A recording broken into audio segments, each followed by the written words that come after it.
How veterans get YouTube sponsorships step by step. Thousands of creators wait for the phone to ring. The smart ones realize the phone isn't even plugged in. By the end of this, you will understand exactly how to turn your small platform into a high-value marketing asset. Sponsorship is not a charity. It is a marketing discipline designed to connect a specific audience to a specific brand. In theory, you get paid to talk about products you love.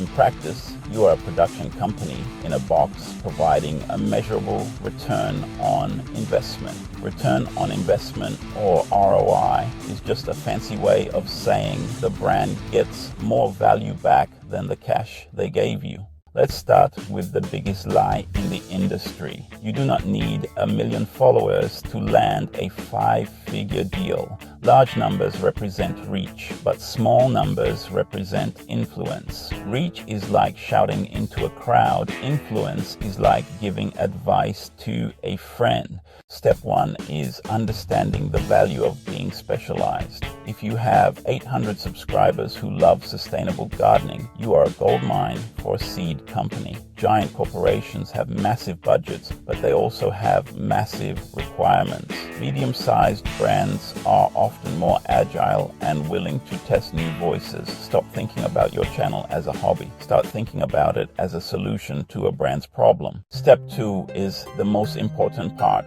of the process: collecting audience data. You cannot sell what you cannot describe. Brands buy access to people, not your personality. You need to know your demographics. Demographics are the who, the age, location, and gender of your viewers. You also need to know your psychographics. Psychographics are the why, the beliefs, interests, and buying habits of your audience. Think of it like a dating profile for your community. If you know 20% of your audience plans to buy a house this year, real estate apps will listen to you. Step 3 is building your prospecting pipeline. A prospecting pipeline is just a long list of companies that might actually want to work with you. Do not reach out to 5 companies and give up. The experts aim for a list of 300. Use LinkedIn to find the right person at the company. Look for titles like Influencer Marketing Manager or Head of Partnerships.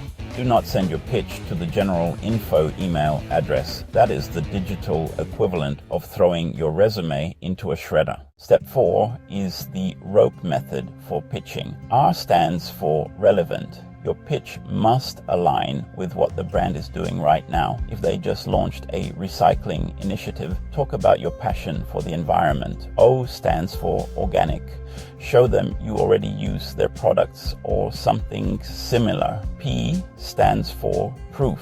Provide a case study or evidence that your audience actually listens to your recommendations. E stands for easy to execute. Make the deal so simple that the brand manager can say yes without doing extra work. Step 5 is the surprise transformative promise, or STP. Do not just tell them what you do. Tell them how their brand will be transformed after working with you. Instead of saying, I make fashion videos, say, I help brands reach professional women who need high quality office wear. One is about you, the other is about them. Step 6 is the proposal deck. A deck is a visual presentation that summarizes your offer. In theory, the deck makes the sale. In practice, the deck is just a tool to get you into a meeting. Never include a generic pricing grid with gold, silver, and bronze levels. This is called the spaghetti method, throwing everything at the wall to see what sticks. It makes you look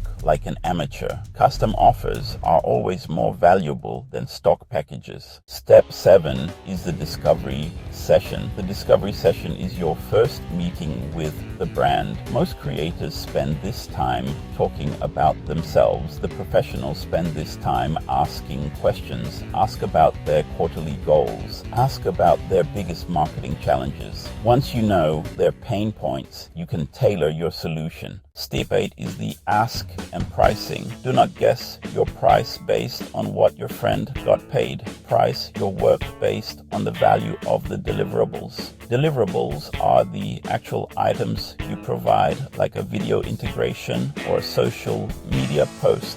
Factor in usage rights. Usage rights mean the brand can use your face in their own ads. This should always cost extra. Step 9 is the contract. Never start work without a signed agreement. A contract protects your time and your money. Make sure the payment terms are clear. Ideally, you want 50% upfront and 50% upon completion. Step 10 is the fulfillment report. After the campaign ends, do not just disappear. Send a detailed report showing the views, clicks, and engagement. This proves you did your job. It also sets the stage for a long-term partnership. Landing one deal is hard. Keeping a brand for 3 years is how you build a real business. Some creators think they can skip these steps and get lucky. They usually end up with a free t-shirt instead of a check. In theory, sponsorship is about being famous. In practice, sponsorship is about being professional. The brands are not looking for more friends. They are looking for better partners. The sponsorship game has not changed.